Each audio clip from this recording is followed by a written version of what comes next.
there, happy Wednesday, and welcome back, Bears fans, to another episode of the CHGO Bears podcast presented by PointsBet. Use promo code CHGO when you sign up to get two risk-free bets up to $2,000. And what is up, everyone? I'm Will DeWitt. I'm your host today, and I'm here in studio, and I have breaking free of the bubble. Of course, Nick is right here, and dude, it's great to see you. Good to see you out of the bubble, Will. Yeah, feels really, really good. There's a little bit more room in here, and honestly, after yesterday, you impeded in my bubble space.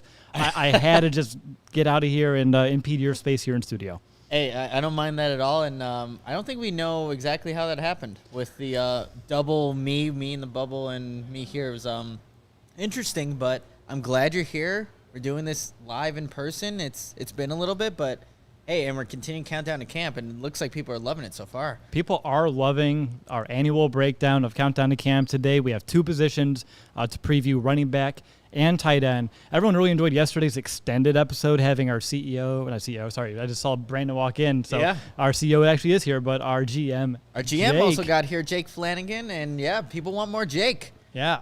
Jake, are you coming on? Damn, I usually am pretty loud and he can hear me, but he's simply ignoring me talking to Kevin, our head of content. All right, bye, Jake. It's great seeing you. He is a little bit. Yeah, he is focused. He's zoned in. But I told you I had a fun fact about Countdown to Camp. Yes. So we've been doing this. It's year 7 for us. Did you know at the end of this week, Nick, that will mean you and I have previewed 630 Chicago Bears over 7 years because we do the 90-man roster every summer? Oh, that's an insane stat that you have there. Probably too many Bears players, meaning that a lot of guys are coming and leaving. And when you go through 3 different coaches now, wait, is it 3 or 4 now? It'd be 3. Yeah. Fox, Nagy. We didn't do Trestman. Don't worry. Yeah, so okay. Don't worry. That's why. Okay. Well, that's crazy. And hopefully that number can become more consistent and not grow. Well, actually, there's a lot of players that are going to be new next year, but crazy.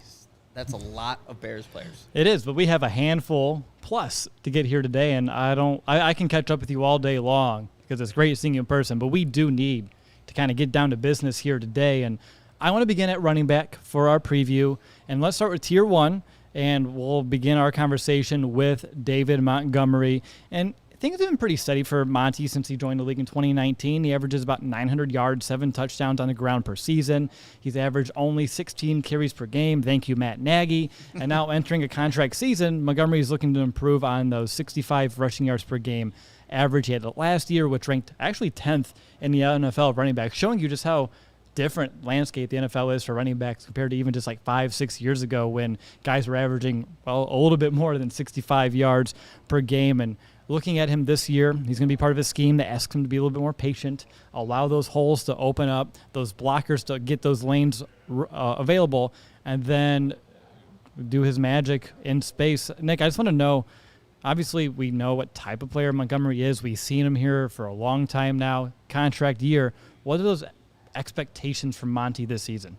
I think expectations for a guy that is going to be in a different scheme, obviously with a new offensive coordinator in Luke Getsy, but very similar to what he's been doing consistently, breaking tackles, being able to get yardage when he has no business getting any, and he's behind an offensive line that we previewed yesterday, Will, that's pretty suspect at best. Mm-hmm. But still, you expect David Montgomery to be the hard runner who's going to get you those, if you need 2 yards on a 3rd and 2, you can give the ball to David Montgomery, and he'll find a way to kind of get those yards. But I expect him also in this offense, and you were the one who first said it. Don't remember what podcast it was, Will, but the Bears running back should be utilized more in the passing game because Green Bay, Luke Getsy, A.J. Dillon, and just the guys over there, you'll use those kind of guys. Aaron Jones in the passing game.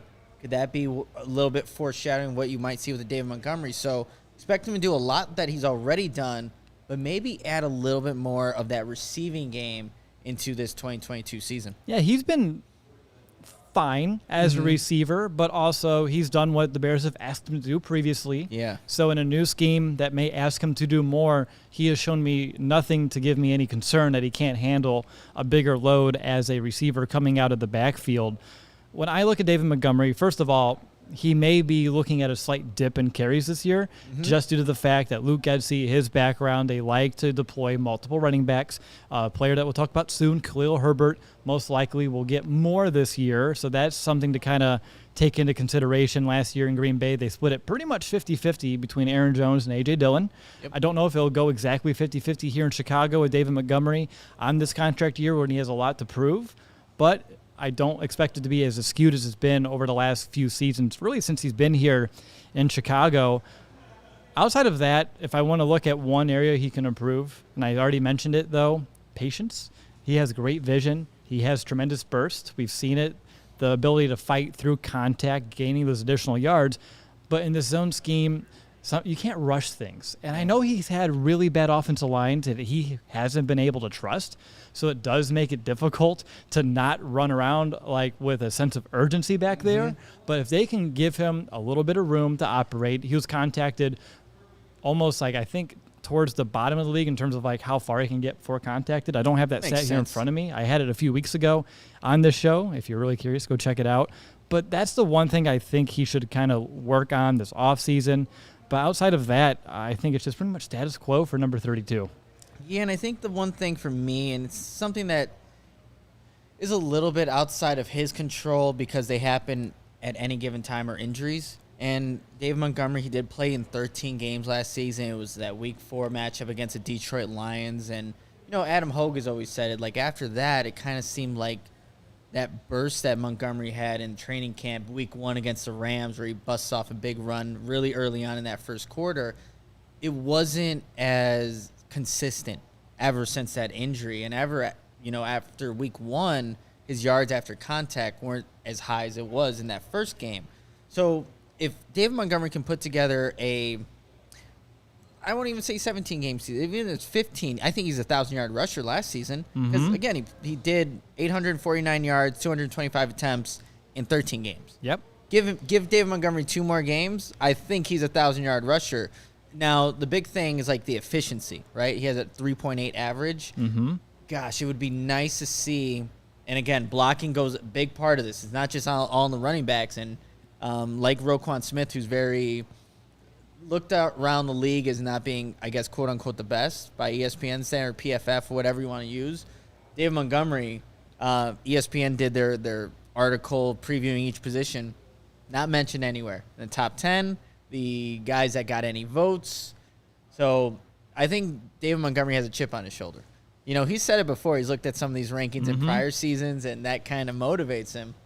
Same kind of question surrounding him from the outside looking in. So let's see what he can do in 2022. Yeah, I remember that clip well. Him telling Nagy, like, Coach, like, I'm not supposed to be good this year. Have you looked at the websites? Have you looked at the list? Like, I'm not supposed to be good. And Coach Nagy at the time was like, well, use that as motivation to be better and prove them wrong. And I think the same can be said this year for Monty. We'll talk about him more, I'm sure, actually, right now, too, as we switch over officially to Khalil Herbert, because they're going to be more of a tandem this season. And he really burst onto the scene as a rookie. And speaking of burst, it reminds me of our good friend Mason West. We've done a lot of podcasts with. Yep. Remember him up in the booth last year saying that Herbert has that the burst, the jiggle, and the wiggle. I remember that quote very fondly there, too. And boy, did he ever. 530 total yards on offense, 433 in the ground, 96 receiver, 2 touchdowns. And when I think back on his season last year, I always go back to that game against Tampa Bay when he had 100 yards and 18 attempts. He averaged 5.6 yards per attempt against Tampa Bay's defense, that, as we know, is pretty stout against the run last year. And he also averaged 4.11, I guess, yards after contact per carry.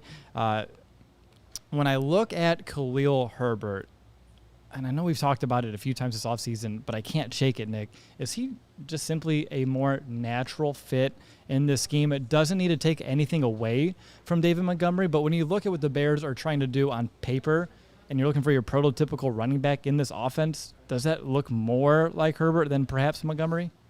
It's a good question. Well, I think they're both capable of doing what is being asked in this system.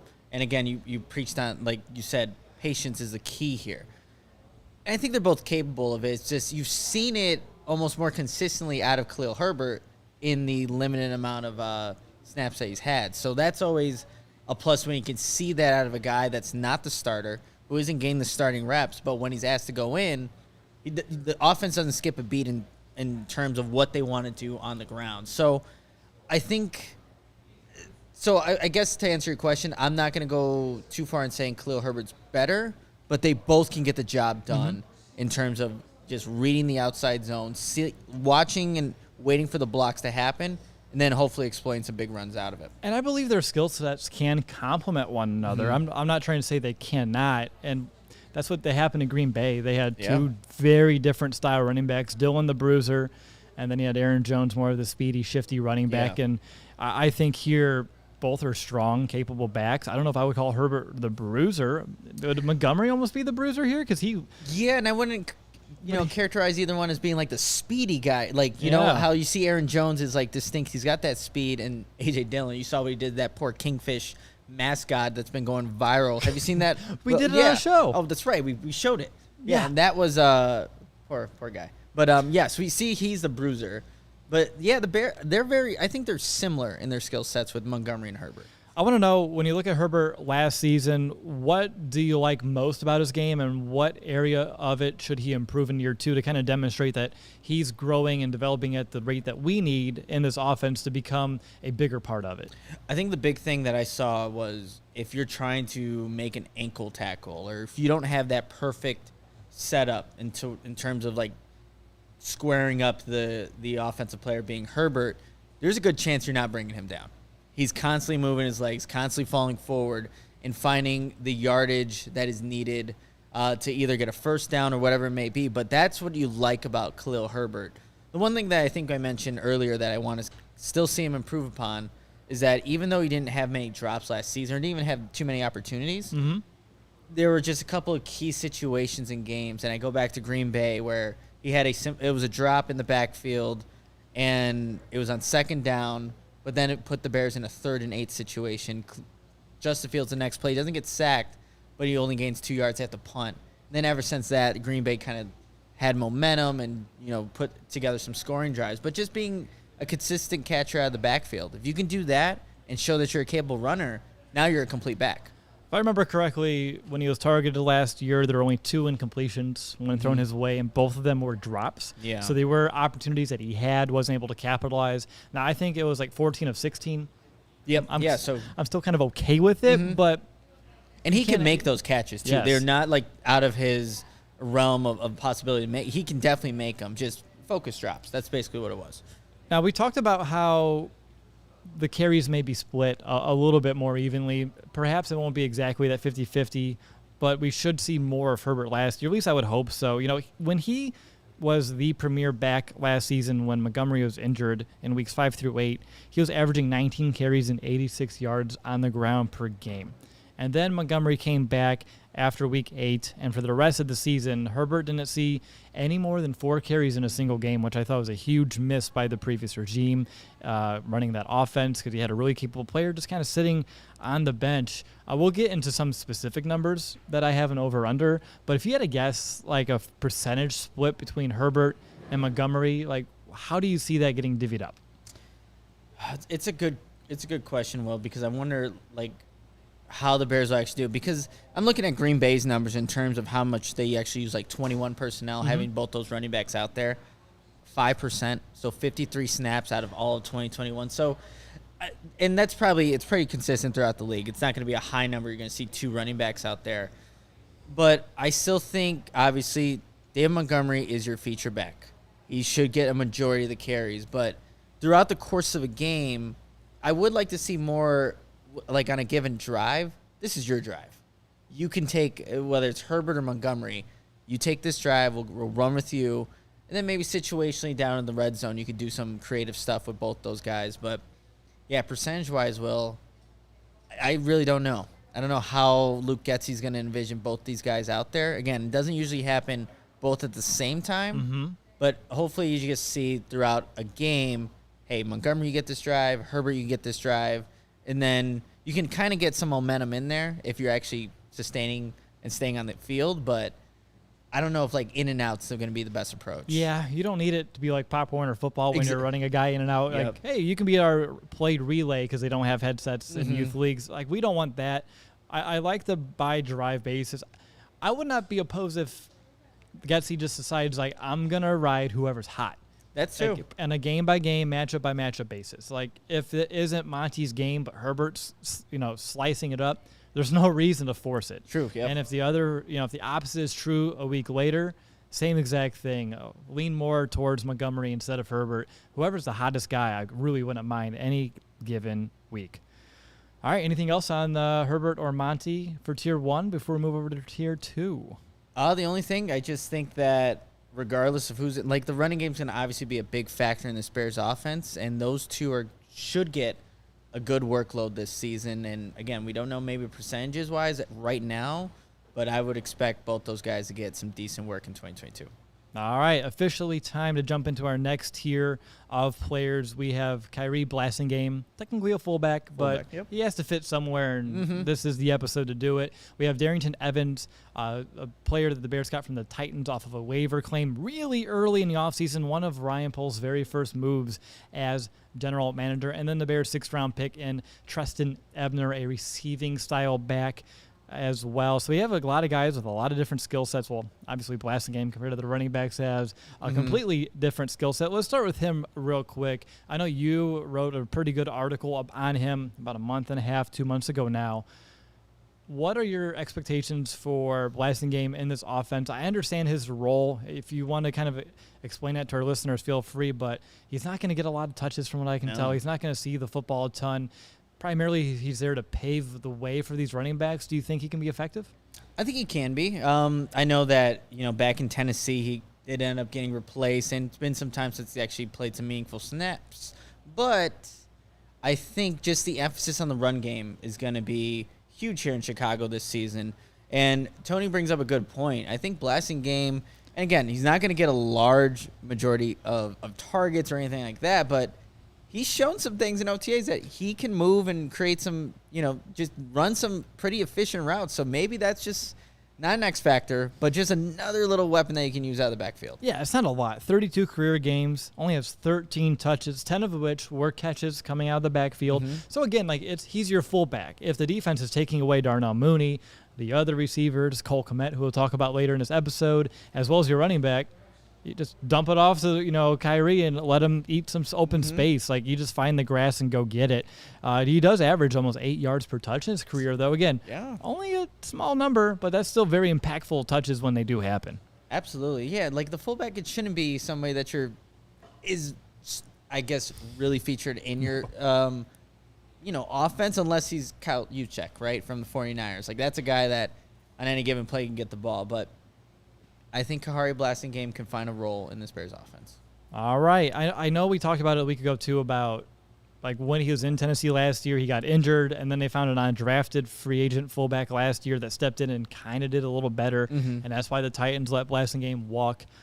Hopefully, here in Chicago, he can still do what the Bears are asking him to do, and I really expect him to. I don't believe we need to have too large of a conversation on Blasingame here with everything else that we have in store. But that's just kind of where I'm at on him as of today, just knowing he's here and they like guys with chip on their shoulders. And I'm sure being the starting fullback for a couple of years, getting hurt and almost losing your job because of injury would put a chip on my shoulder. So come here in Chicago and let's prove the Titans wrong. Yeah, exactly. And it's a new coaching staff too. So it's like he has to prove himself to this coaching staff first. If he really does want to, make the 53 and just have a role in this offense. All right, Darrington Evans. He's only appeared in 6 games since joining the league as a 3rd-round pick in the 2020 draft. Coming out of college, the consensus was that he can be a team's solid running back, too, in a zone-heavy system. Hello, we're in a zone-heavy system here in Chicago. He's a superior athlete. His RAS score coming out of college was at 9.11. The only knock on him was his lack of size. He's a little bit of a smaller back, and that, unfortunately, has led to some injuries here at the next level. He was super productive at Appalachian State. He has a great skill set, super athletic. It's just injuries. They just stacking on top of one another, and it's totally derailed his career. Titans decided to move on, and Ryan Poles saw something enough to do a waiver claim, didn't want him to hit the open market, and he's here in Chicago fighting for a roster spot.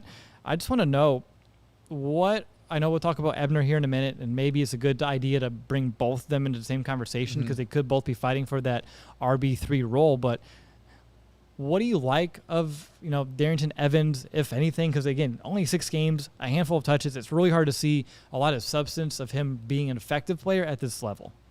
Yeah, and I think the thing, too, Will, the small sample size in games, then honestly, even in, these OTA practices and mini camps, you're not really noticing Darrington Evans. And obviously the running back group is one of the smaller ones on a roster. There's not many guys that can actually stand out.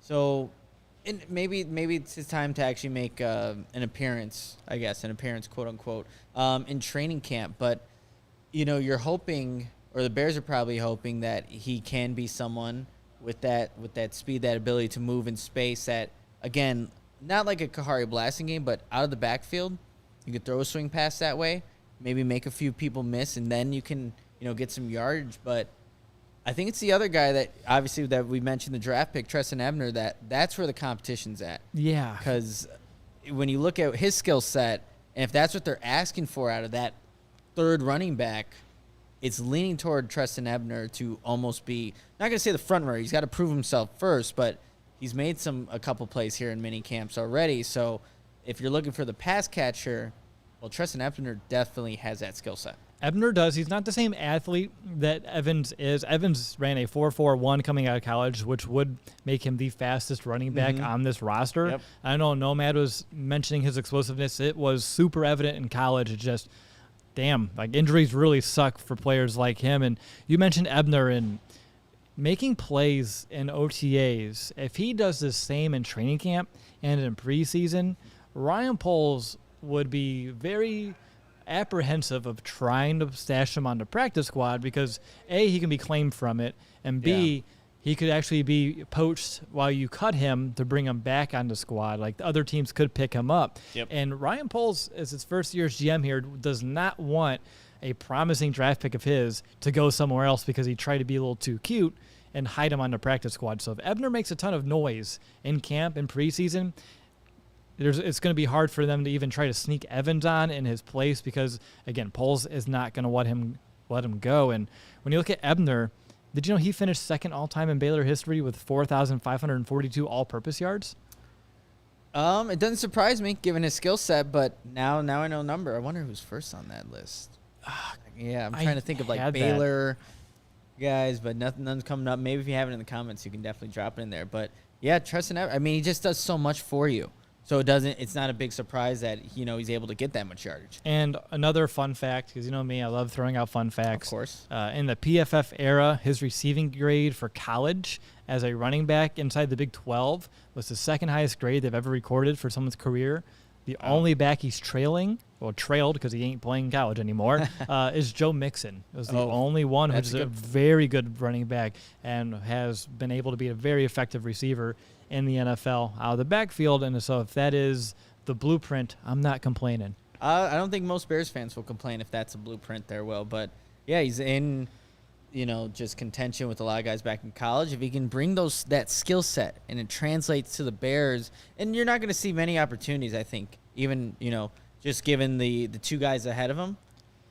That's how you make a niche on this team, and then you can grow from there to be more of, not a feature back, but just more of a complement in this offense. Is there anything between these guys that you're watching for a camp that would give you a clue as to who's maybe, slightly edging out the other? I know the Bears in previous years have made it very difficult to gauge this by how often they'll switch guys in and out with all three, first, second, and third team to really throw media and fans alike off of who's actually where in the pecking order. But how can one of them kind of prove themselves with your eye test? Yeah, I think with the eye test, it's sometimes difficult, even when it's training camp, when the pads are on with, when they're actually running the ball. Because sometimes you're not bringing guys to the ground still. So I still think the best way for either Evans or Ebner to kind of really prove themselves is going to be in the passing game. So when they're getting lined up one-on-one with the linebacker, even in 7-on-7s, that's where you really want to show who can be that next man up. If you could do that consistently and stack those days, that's how you can see yourself work from the third team to the second team. And then, so on and so forth. I doubt they get onto the first team unless one of the other guys has a day off or gets injured, but that's how you can do it easily. Because when we look at things, we usually watch all the splash passing plays. Yep. Right? Those are the ones that get all the social media interaction and things like that. But you can do that against a linebacker. You can keep making catches like you did against Caleb Johnson. Just a wheel route down the left sideline, going and elevating over him. That's how you prove to the coaching staff that, hey, maybe I can play a little bit sooner than expected. And if Ebner makes the team and the Bears want him to have a role in this offense, they don't need to force it. They don't need to try to make him do things he's not ready to do at this level. They can really just have him, as you said, the niche, however you want to. Niche, whatever, yep. Nicholas Moriano. There you go. Yep, that's definitely not how you do it. But for real, though, you can just have him be that receiver coming out or line up in the slot. The only challenge with it is he can't be too predictable with it. You'll have to try to keep defenses somewhat honest. But also, if he's a player that has a few of those big plays early in the season, you can start using him as a decoy, and that's a good thing to have as well. Yep. Never have too many of those. All right, real quickly, Tier 3. We only got one running back here, and that is DeMontre Tuggle, the undrafted free agent out of Ohio. Not Ohio State. Ohio. A little different. So if people are wondering, hey, is that a former teammate of Justin Fields? No. Is there anything on Tuggle that you wanted to share in this episode? I know he's an in-between the tackle guy. He's not the best athlete. I think he's a camp body / practice squad candidate. But outside of that, I don't have many expectations. Yeah, the thing is, he's probably going to get a lot of opportunities with the third team, right? If you're looking at Ebner and Evans being with that second team unit as of right now, then Tuggle's going to get a lot of good looks with Nathan Peterman and whoever they have at their offensive line in that stage of camp. But, yeah, so he'll get some good reps and maybe hopefully show some good looks for the defense, but nothing too much on Tuggle. Probably on the outside, definitely outside looking in if he wants to make this roster. All right, good stuff there, Nick. Really great conversation on the Chicago Bears running backs. We'll talk about the tight ends in just a minute, but before we do, I just want to make sure that you know that the best way to support CHGO is to download the PointsBet app and use the code CHGO when you sign up. And if you do that right now, you'll get 2 risk-free bets up to $2,000. But that's not it. If you make a $50 or more first-time deposit, you'll receive a free CHGO membership, which unlocks all of our web content, and you'll even get a free shirt of your choice from the CHGO locker. And if you're hearing that, Nick is cracking open. Is it a cold Zoa at least? It's lukewarm it's not Zoa? lukewarm. It's just above that. Okay. Yeah, so anywho, that's $2,000 in free bets, a free CHGO membership, and a free T-shirt from the CHGO locker, all for making a more than $50 first-time deposit at PointsBet. If you have any questions, please email pointsbet@allchgo.com. Our team will be more than happy to help you out. Your home for live in-play betting just got even better. See an edge in the game you're watching. Is your favorite team primed for a comeback? Don't just watch the game. Bet along with it live. More live betting, more live markets, and faster live cash outs. Follow along with your bets the moment they hit and stay in the live action all game long. You can download the PointsBet app right now and use the code CHGO. So what are you waiting for? It's time to elevate your live betting game. Once the game starts, don't just bet. Live your bet life with PointsBet. And if you or somebody you know has a gambling problem and wants help, call 1-800-GAMBLER for crisis counseling and referral services. And real quick, Nick, before you get into this next one, I just want to know, did you get your free money yesterday? Nope, I completely forgot to make that bet. Did you know both of mine hit? When I saw I figured it did because I would have gone. You said it was free money, Will. I did. And I just did not log into PointsBet, so that's on me. Yep. Don't make that mistake twice. Just listen to Will because he's way better than I am at this. That's right. 2 for 2 yesterday. Had the American League winning, and the over-under, I said those would be under 7.5. I think the total is 7 runs. So right there on it, and I'm just waiting for my invitation to CHGO Bets. Yeah, it should be right there on your doorstep when you go back to Indiana, and it'll be right there, and then you'll have to make your way back. But I'll see you soon, Cody. Yeah, I wish I would have made that bet. And you know what? I also wish I would have had this morning, my Athletic Greens. And I see there's actually a whole new batch in the office here. I will be taking one of those on the way out. Would have helped me with my workout that I had this morning. And there'll be a video at some point that will be posting. I did a couple workouts with Dr. Michael Risher at the rehab lab, and we did some exercises that Justin Field and some of the other Bears players, he has them going through. So that'll be out and soon, and you'll just have to check it out when we post it. But Athletic Greens. With 1 scoop of Athletic Greens, you are absorbing 75 high-quality vitamins, minerals, whole food source superfoods, probiotics, and adaptogens to help start your day off right. This mixture of ingredients helps your immune system, gives you energy, and improves your focus, and that's why I take my Athletic Greens, and you should too. What's awesome about Athletic Greens is that it costs less than a cup of coffee a day. Also, it helps support better sleep quality and recovery, which we all definitely need. So right now, it's time to reclaim your health and arm your immune system with convenient daily nutrition. Just one scoop in a cup of water every day. That's it. It's pretty simple. Every time you get a glass of water, just put your Athletic Greens in there. You'll be good to go. And there's no need for a million different pills and supplements to look out for your health. To make it easy, Athletic Greens is going to give you a free 1-year supply of immune-supporting vitamin D and 5 free travel packs with your first purchase. All you have to do is visit athleticgreens.com/CHGO Bears. Again, that is athleticgreens.com/CHGO Bears to take ownership over your health and pick up the ultimate daily nutrition insurance. All right. You're listening to the CHGO Bears podcast. I'm Will DeWitt, joined by Nicholas Moriano. I was debating Nick or Nicholas, so I put the awkward pause in there. Best of both worlds. And we are in the sweltering CHGO studio today. Yeah. It's hot. You're used to it probably by now, huh? A little bit, maybe? No. Okay. Yeah, I feel like every time it's like, oh, boy, we're doing this again. At least the bubble has AC. That's the good thing about the bubble. Yep. It does have AC. Real quickly, Will, Yeah, we do have a super chat. This is an interesting question. Who was the bigger clown, Nagy or Trestman? Pick me. Nagy, 100% of the time. Now, I know he was the coach of the year, 2018, but that dude, I think, got so exposed over the last couple of years in Chicago, whether it be his leadership, which I don't think clicked. It wasn't hitting the same with losing, that same kind of style. He didn't really adapt it to kind of roll at the time. Same thing with his offense. And I know there's a lot that I dislike about Mark Trestman and his time here in Chicago as well. But the one thing the man was able to do was find a way to make that offense work with Alshon Jeffrey, Brandon Marshall, Jay Cutler, Martellus Bennett. That season, I remember his very first season as the Bears head coach, Peyton Manning just went to Denver, and Denver's offense was the top scoring offense in the NFL. Number 2 is the Bears. It's so weird. It's like the only time I know. I want that back. That would be nice to have. Man, it's a tough question, and I'll just go with Nagy too, because when you look at what the defense was able to do for the Bears and really Vic Fangio, you look at Nagy and what did he actually bring to this Bears team? And there was a good culture in 2018, the parties that they would have after games and stuff, that was great, but outside, once it got past that, then like you said, you saw just how the offense really wasn't efficient. Nothing clicked. And then now, ultimately, he's gone. But, yeah, I'll just go with Nagy, too. All right. I mean, we can have probably a whole episode on who's the biggest clown between those two.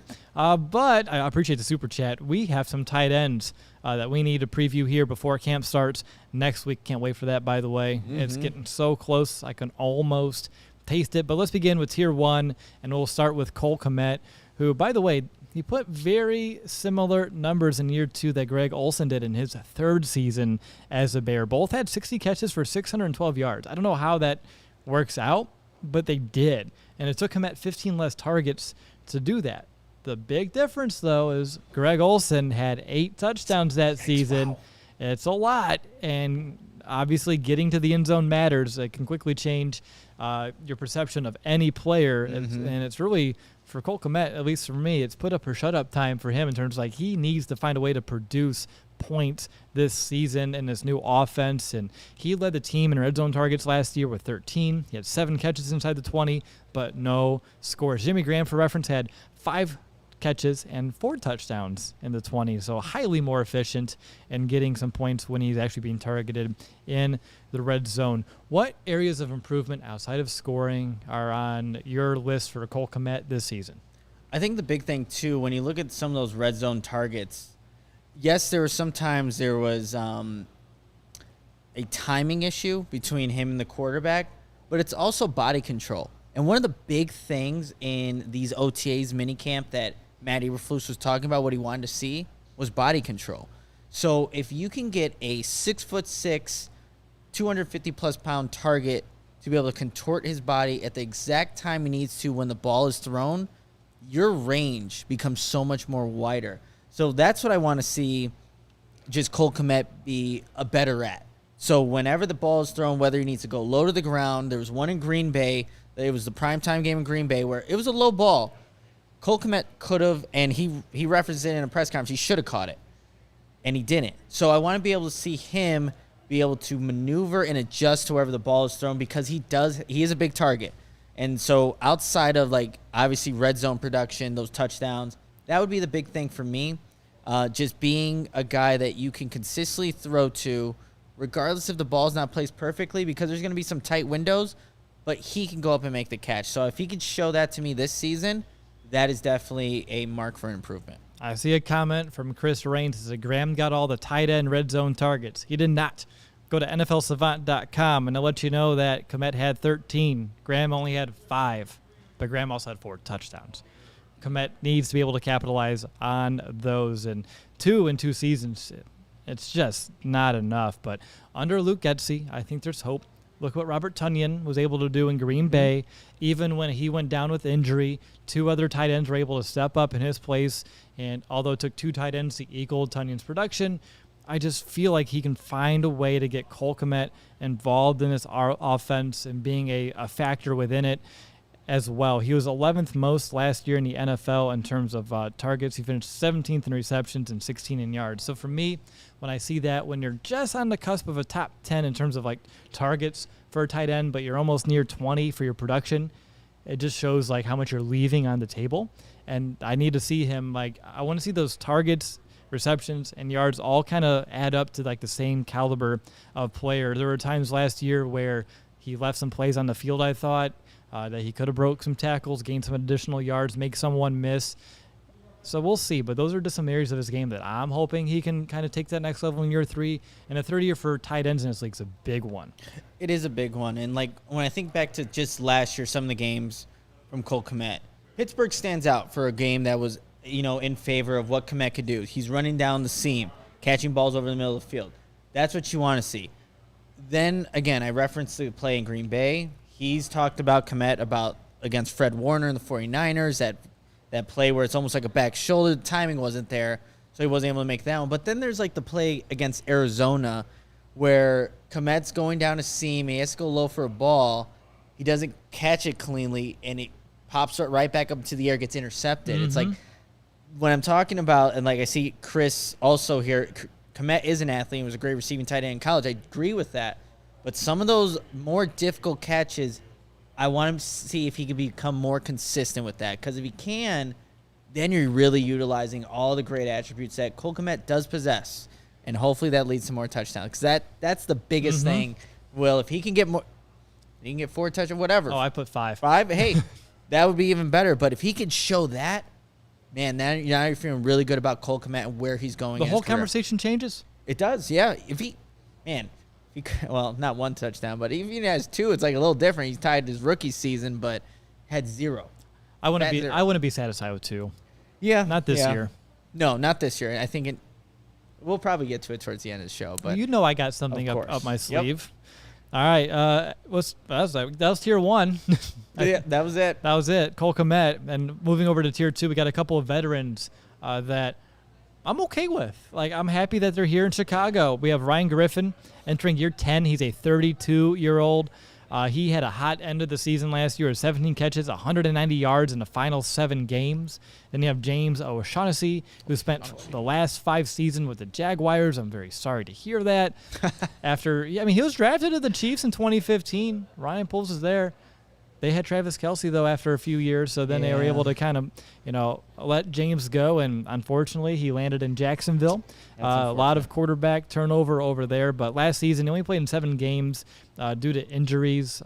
He had an average of 3 catches for 35 yards per game in those 7 games last season, and even though he missed 11 games in the last 2 years, he has over 500 yards receiving with an average of 10 yards per catch since the 2020 season, and he does a lot of his damage underneath. He's someone that I think can have a role in this offense. But between these 2 players, Nick, I want to know your opinion. Who do you like more to have what I'll say, and I'll put air quotes around it, a sizable role within this Bears offense? Ooh. These are 2 solid but not spectacular options to back up Kmet, but who can have a more sizable role?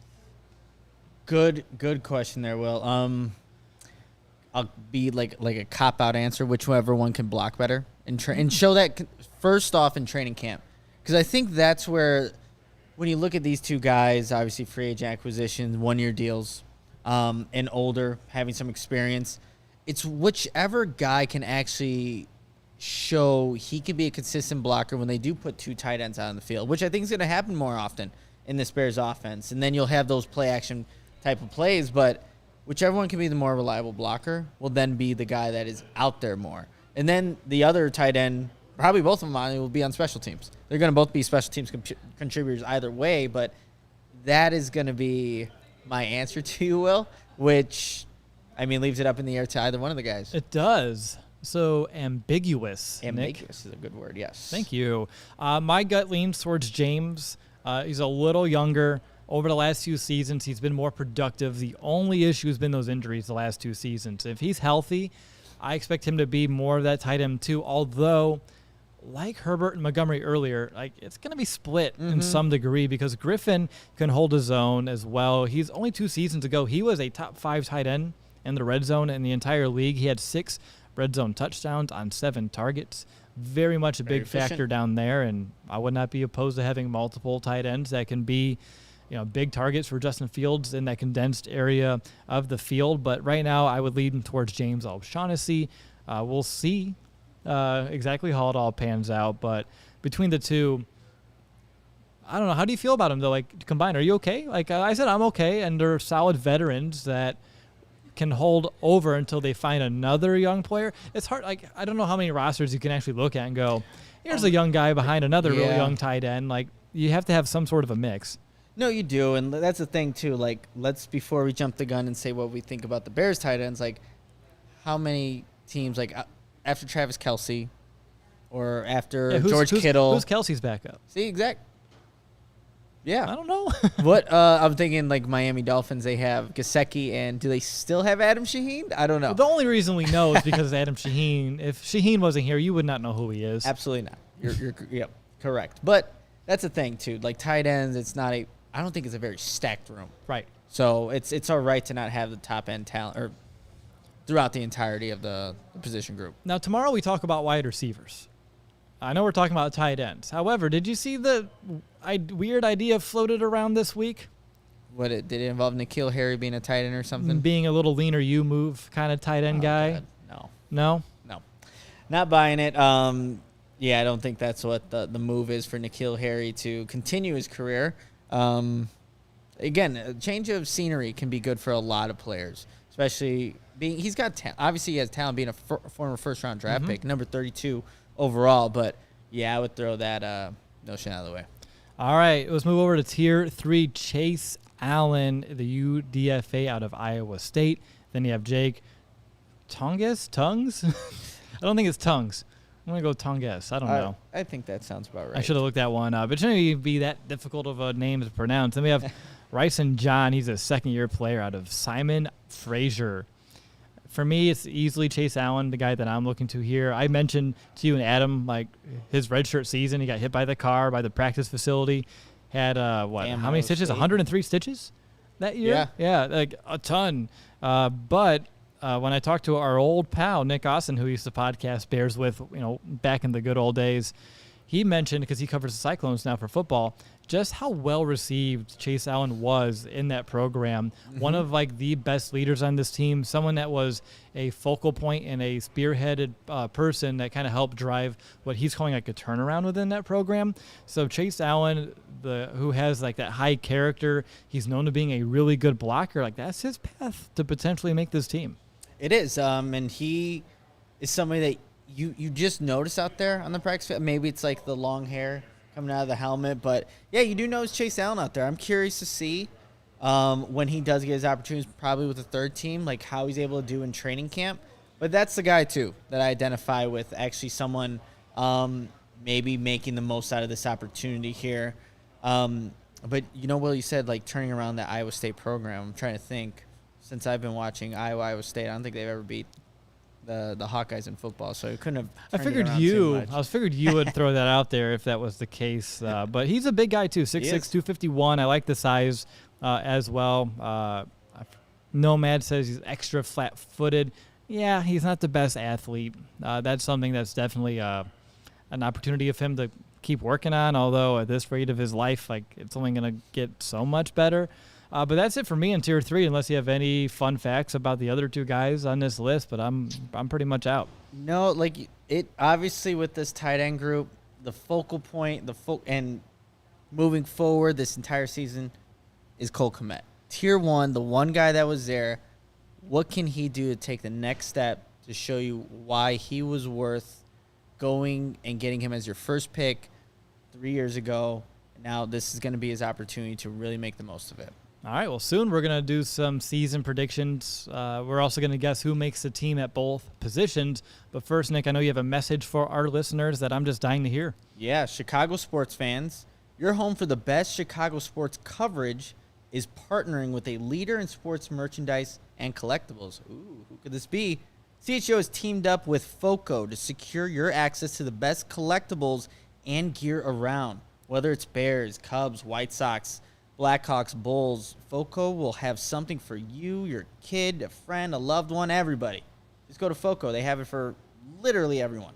Looking to get some new gear, collectibles, or accessories? FOCO has officially licensed gear for women, men, kids, from everything from bobbleheads, and we've talked about it a lot on this podcast, those darn Crocs that I still have yet to get. Maybe one day. Maybe I'll get one. FOCO has got you covered with the best Chicago merchandise for your favorite team. Head on over to FOCO.com. That's FOCO.com. Or click the link below in the YouTube description and check that out. And for all non-presale items, use the promo code CHGO for 10% off. Chris Raines went to NFL Savant. He saw the targets being skewed towards Kmet, but I guess I had a typo in my notes about the targets, so Graham just had a couple more. Minor stuff, but yep, but I appreciate him. But those targets are now gone for Graham. They're not happening anymore. That's right. They have to go elsewhere. Yep. And if they go to Kmet, he better catch them, and 6 points better pop up on that screen. I would hope so, Will. That's the goal.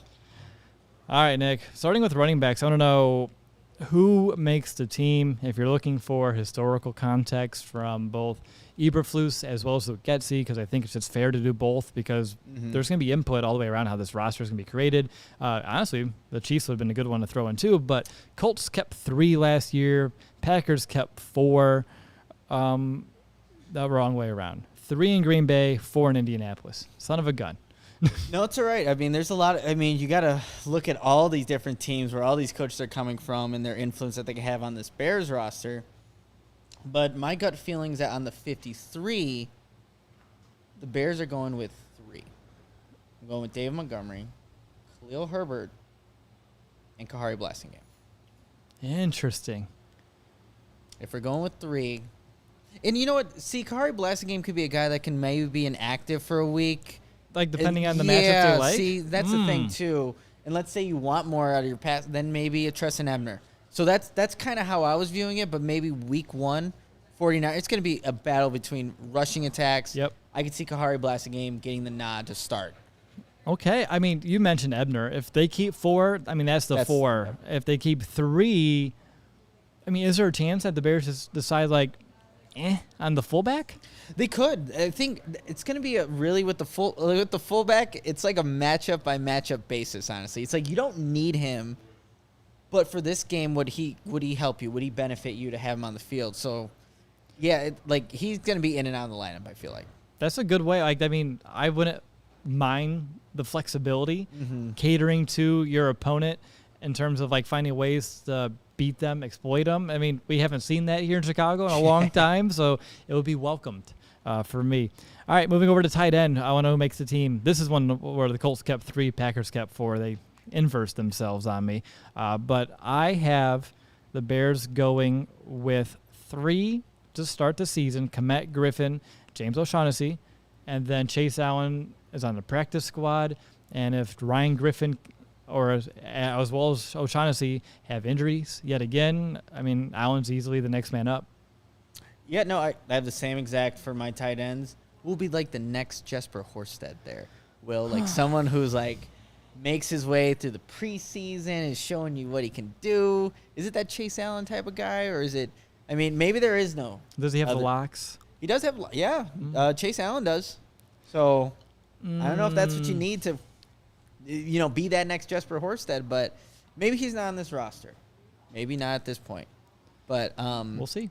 We'll see in preseason games which one of those tight ends or any position group can stand out. Yep. Michael's asking, will we be at training camp this year? Yes. Hell yeah. Like every single day, I'll be there. And I know, Will, you're going to make a lot of appearances too. Adam will be there as well. So let us know when you guys are. That's the thing, too. Let us know when you're going to training camp.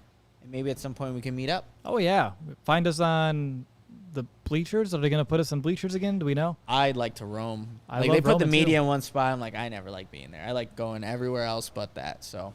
Yeah, we like to roam around. Regardless, we'll be there, and when we next week start reaching out if you're going, and we would love to meet you there. And by the way, the answer to your question, there's only one Jesper Horsted. All right. True. Yeah. No one can replace him. What was I thinking? We can find other people to start having like affection towards, but no one's gonna fully replace Jesper, at least in my heart. We had to mention him on. Yeah, we had to. Thank you. So I'm glad we did. If it came from me, I'm trying too hard, but you brought him up. I brought him up. So I appreciate it. So now we'll talk about Jesper. All right. Segment. Over under time. Oh, boy. Nick, I set a very low bar here. 3.5 touchdowns for Cole Kmet. Over. It's going over 3.5. I think this offense will do a lot of good things for Cole Kmet and his skill set. Just simple things. Play action boots where Cole Kmet's just wide open. Like that was happening in minicamp OTAs. They didn't do it enough when the previous regime was here. So I'm going over 3.5. Give him 5. Love it. Give Cole Kmet 5. Maybe being too optimistic. I'm taking over as well. When I was trying to set this one, like I was sitting at 5.5. I was like, geez, like we both hammered the under and the conversation to turn negative, and I didn't want that. So I lowered it a bit. But again, he's only had 2 in 2 seasons. So saying over means he's going to double that output this season, which is a statement of itself. So we're both going to hit the over on that one. 149.5 carries for Khalil Herbert. He had 103 last year. And if you're looking at Green Bay, Dillon and Jones had 187 and 171 a year ago. I know the offense should be on the field more this year. That is at least the hope that we all have as of right now. But do you think Herbert can get almost 50 more carries? I think so.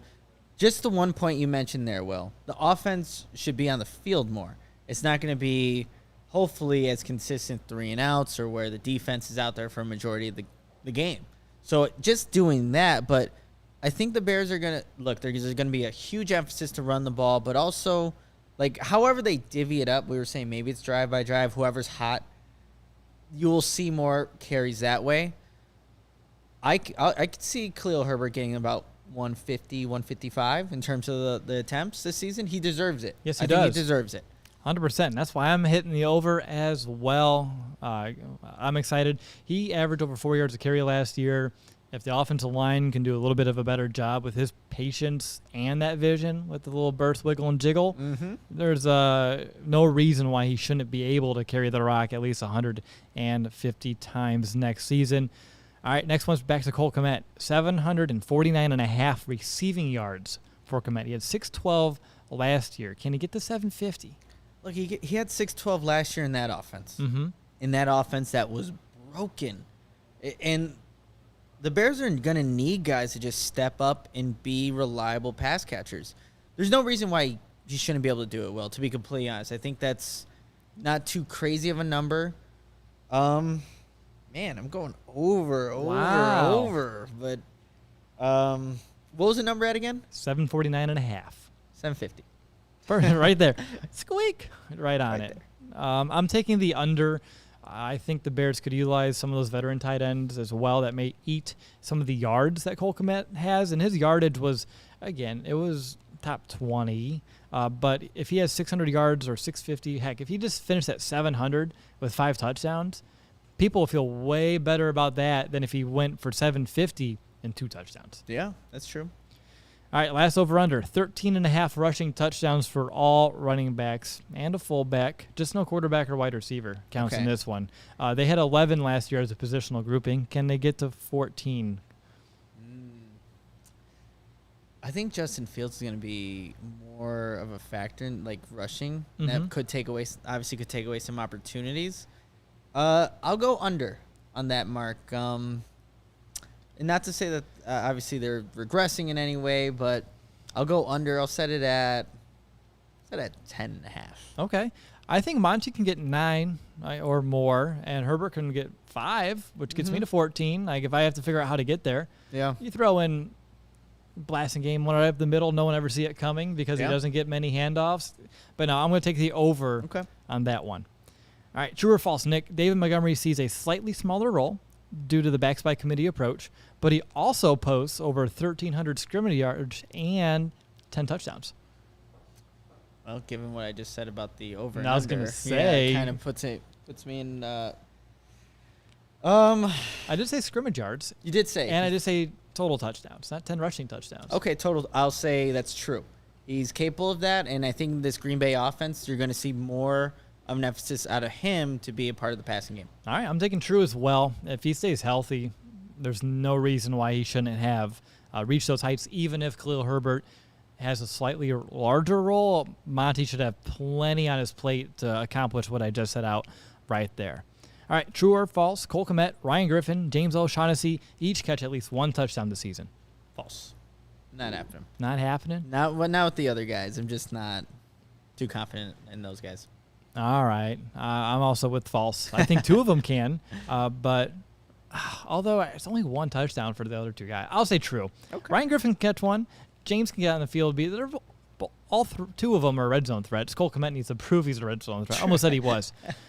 Said he was, and that would have been inaccurate. All right, true or false? Khalil Herbert has more yards per attempt than Montgomery for the 2nd straight season. Ooh, man. See, the thing is with Herbert, obviously less carries, right? So then, true. I'm gonna go true.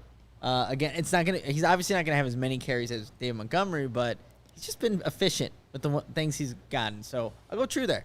History will say it's true until Montgomery starts etching up a little bit more. And again, I think if you have less of a sample size, it's easy to skew your number one way. And it just takes a couple home run hits, and that average is going to look really good. All right, last true or false, and it's a doozy. This is David Montgomery's final season as a Bear. True or false? True. True. Yeah. It's unfortunate, but I think that's what it's going to end up being. What are you thinking, Will? Well, and I said this in my preview article about Khalil Herbert. If the Bears really want to play this outright and they do want to go 50-50, they can look at Montgomery and say, hey, this is the role we're asking of you. We want you around, but you're not going to be taking the same amount of carries or asked to do the same things as some of the highest paid backs in this league. And Adam mentioned that Aaron Jones' deal is pretty team-friendly. So perhaps that would – and again, Aaron Jones' role isn't as large as David Montgomery. So if they can use that now and start carving away Montgomery's role, bringing up Herbert and say, hey, we want a 2-back approach, but the only way it's possible if you take this amount of money and it works for the team, I can see him being back next season. So for that reason, just because you said false, I'll say true because there is a way for it to happen. Yes. I just don't know if it's super likely just yet. Yeah, unfortunately. All right, fill in the blank. Cole Kmet will finish in the top blank in receiving yards at his position. Cole Kmet will finish in the top 12. Okay. Top 12. That's actually where I was as well. Really? Okay. I was sitting at 15, but I Yeah. thought he can sneak into the top 12. It's like 20 to 12 is such a small gap, but then when you get to the Travis Kelce's and the George Kittles of the world, The outliers, yeah. they just over 1,000-yard seasons. We're not catching that here this season out of Cole Kmet. All right, what's your bold prediction for running back? Running back, I have that, again, kind of contradicts what I said earlier about the touchdowns, but Khalil Herbert has 6 rushing touchdowns this season. Okay. My bold prediction may make you fall out of your chair then, if that's your bold prediction. Oh, boy. Khalil Herbert. Oh, actually, I thought I said only one, but this is actually okay then. Khalil Herbert and David Montgomery combined for 1,700 rushing yards and 14 touchdowns this season. Bold? Yep, very bold. Yeah, and then can I add in special teams aspect for Khalil Herbert? He gets 2 returns. Okay. 8 total touchdowns. Oh, 2 return touchdowns, not 2 2 return not touchdowns. 2 returns. Oh, yeah. 2 return touchdowns. So 8 total between rushing and returning. Because we can have a full episode on who's going to return kicks. That's true, Like, yeah. we so literally we'll bring this could do back that. up. We'll bring this back up for sure. All right, tight end bold prediction. Mine's going to be Cole Kmet finishes the season with over 850 yards receiving and 7 touchdowns. That makes him a top 5 tight end in this league. Bold, yes. Very. Likely, Yes.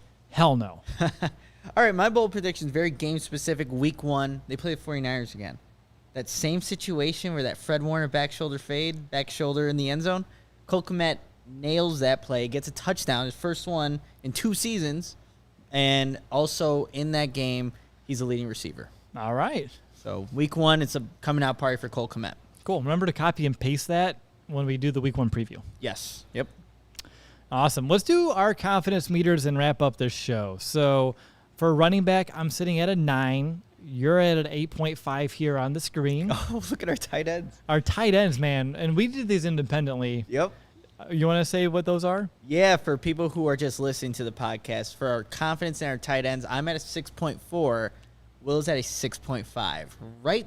Yeah. We're always thinking pretty alike here, Will, but it's cool to see it in the graphic version here, and got our little avatar characters there. 10th. We missed it by a 10th. You just there. saw it 6.5. You're like, Yeah. You're like, we Cole go. Kmet hasn't caught a touchdown in 2 years. 6.4. Yep, that's what it was. And I know my bold predictions are probably freaking a lot of people out. And I know I'm in Chicago, and I promise I didn't partake in any legal activities here in the city before this show. But are there any final thoughts before we wrap up? No, Will, it's good having you back in studio. We'll Yes. do this again tomorrow and continue this Countdown to Camp series. Like I said at the top, people love hearing about like every single position, every single player as we are finally approaching Bears training camp. 100%. I want to know if you haven't yet rated or reviewed our show. Can you do that on Apple Podcasts? Last time I said we're 15 away. I think I saw we're 14 away now from 800 total reviews of our show. That helps us reach more Bears fans like you, like us, as we continue our journey here at CHGO. And if you listen on Spotify and you want to leave a review there, by all means, feel free to do so. Those count as well. I think we're almost at 200 on that platform now, Nice. too. So we really appreciate you sending those reviews in. We'll be back tomorrow to continue our countdown to camp as we'll look at the Chicago Bears wide receivers. Is Darnell Mooney that bona fide wide receiver 1? Okay, the answer is yes, but we'll talk about why in tomorrow's episode. What kind of season should we expect from Byron Pringle, Velus Jones Jr.? And then after those 3, it's going to be really fun sorting out who we expect to make this team and why. There are a lot of guys fighting for a few roster spots, and I think there's a lot of potential, and we'll see exactly what cream rises to the top. But we'll talk about that tomorrow. Until next time, Bear down, Chicago.